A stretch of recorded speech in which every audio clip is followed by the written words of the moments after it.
Yeah, so overall, like overarching in our company, the fraud aspect of things falls under finance. So we look consistently every week, every day really, the reject rate that we have, the false positive rate that we have, the chargeback rates that are coming in. By what we do internally is we classify everything. So when we get a chargeback, it comes in as fraud or non-fraud, but we classify them as criminal fraud or friendly fraud instances, or merchant error if we've done something wrong.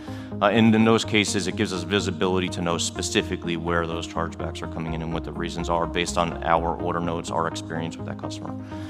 So we made a transition to a certify at the time, and we then had manual review being done in-house, as well as meetings weekly, if not twice a week, to go through the rules that kind of guided that program as far as what would be ultimately scored higher and ultimately rejected or reviewed by our manual review team.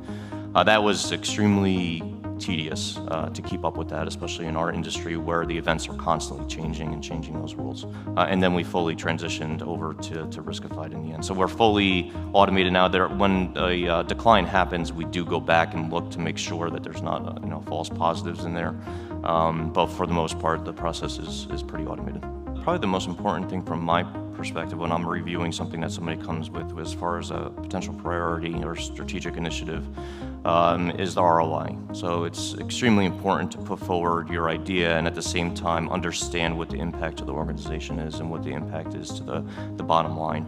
I mean, in a lot of cases, even when we transitioned to Riskified, right, there was a test that happened first. So we knew when we made that decision to go fully to Riskified what that return would be to the bottom line. So that's really the biggest thing from my perspective when I'm reviewing, a potential strategic initiative or prioritization to make that decision around what does this really bring to the organization as far as either cost savings or revenue to the bottom line. The other side of the equation was what can Riskified do for us to get us under the program ratios that exist for Visa and MasterCard and keep us below those thresholds. So that was obviously an important part of it. Last year, we just saw a flood of all of that, so we ended up getting into programs. But ultimately, we're now back below all those thresholds, so it's working as it should have if it wasn't for that exception in 2022. So we kind of looked at it as a two-pronged approach. What can we do from the headcount perspective, and what can we look at as far as making sure that we're managing the chargeback ratios that we have with the credit card programs. The process for implementation, I want to say it was a month or two as far as just getting through the entire process from beginning to end of testing.